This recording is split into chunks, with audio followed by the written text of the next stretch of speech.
A very good morning, dear students. Today, moving ahead, we will start with the next topic, that is plastids.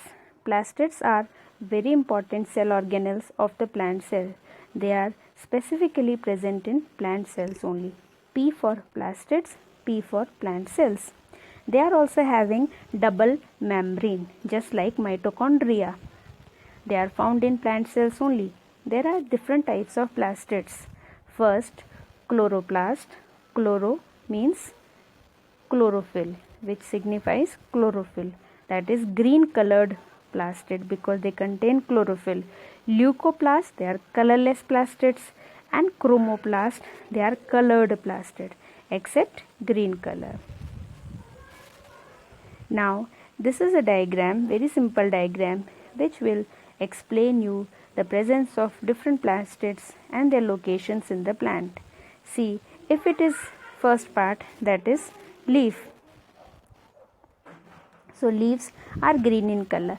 It means they have chloroplast. Flowers, they are colored. They are having different colors. They are brightly colored. So they are having chromoplast. Again, the fruits, they are also brightly colored. So they also contain chromoplast.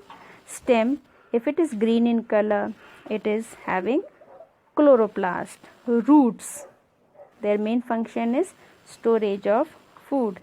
So roots are colorless. So they have leucoplast.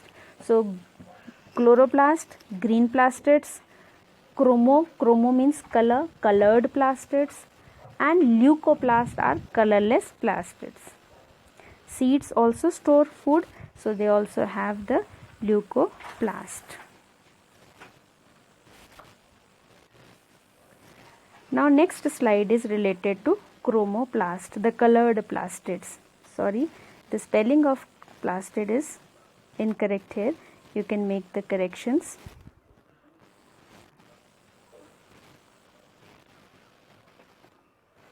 These are found in flowering plants, aging leaves and fruits. You must have seen the flowering plants, means the flowers which are present in the plants, they are brightly colored. Even the leaves which are not green in color, because of the aging, either they are losing their green color or turning yellowish. And the fruits, all these are having chromoplast, colored plastids. Chromoplast contain carotenes or carotenoids, as chloroplast contain chlorophyll, the pigment which I am talking about here. In this case, chromoplast, that is colored plastid, contain carotenoids. So this is the pigment which is present in this plastid, chromoplast, and give its significant color. Then function of this bright colored plastid is to attract the pollinators like bees and insects, etc. For pollination. Pollination is must in plants. Without pollination, there cannot be fertilization or seed formation. So pollination is must, and for attracting the pollinating agents, these flowers are brightly colored. And why they are brightly colored? Because of the presence of chromoplast. What is there inside the chromoplast that they are brightly colored? The presence of a pigment called carotenoids. Now next type is leucoplast. These are colorless plastids. They are found in roots, or we can say non-photosynthetic parts. They act as a storehouse for starch, fats and protein. So they store food, we can say in simple words, or just to be more specific, we can say that they act as a storehouse for starch, fats and protein. There are different leucoplasts. You can learn their names. Amyloplast, which stores starch, proteinoplast, which store protein, and oleoplast, which store fat and oils. So as a whole, you can learn that these are colorless plastid and they store food basically in the form of starch, protein, oils, etc.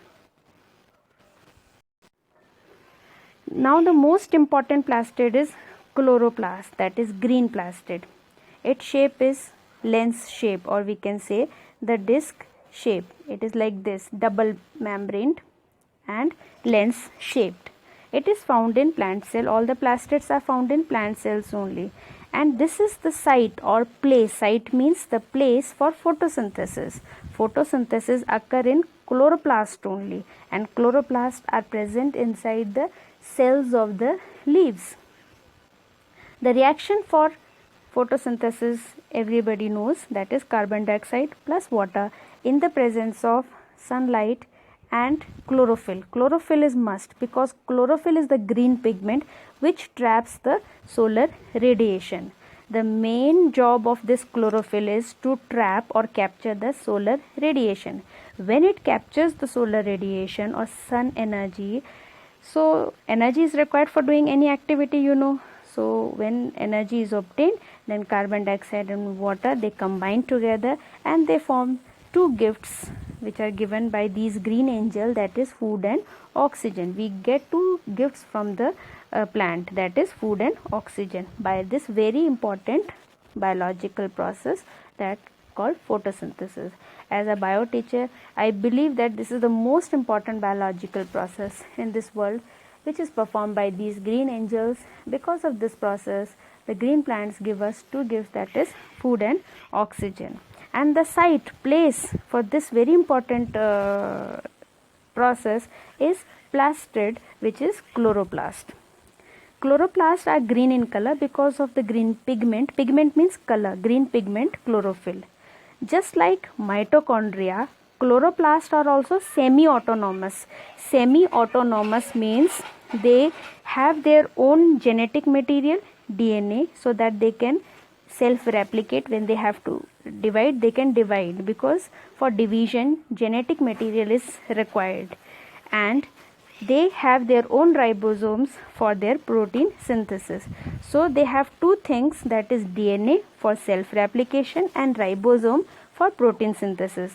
For these two things, they are not dependent on nucleus, they have their own. So that's why they are called semi-autonomous. If question arises, name two semi-autonomous cell organelles. So one is mitochondria, another is chloroplast. If the question arises, name the semi-autonomous cell organelle which is present specifically in plant cell, so that is chloroplast. And why they are called semi-autonomous? Because they have their own DNA, they can duplicate themselves whenever required, they have their own ribosome for protein synthesis, so they are not dependent on nucleus, because we have read earlier that nucleus is the control room or the brain of the cell which control the activities of other organelles also.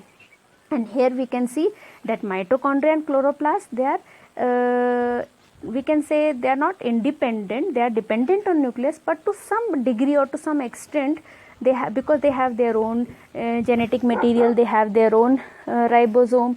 So we can say they can perform some of their activities and they are independent to some extent. That's why semi word is given.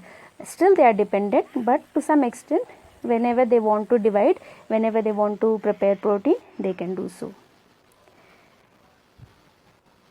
Now this is the diagram showing the structure of chloroplast.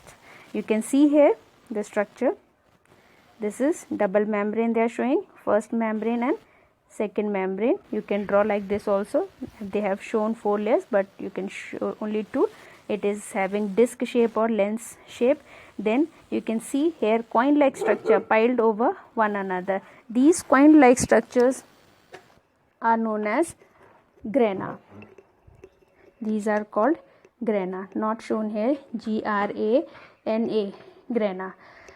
And one coin like structure is known as thylakoid. This one unit is called thylakoid, and the pile of this coin like structure is called grana.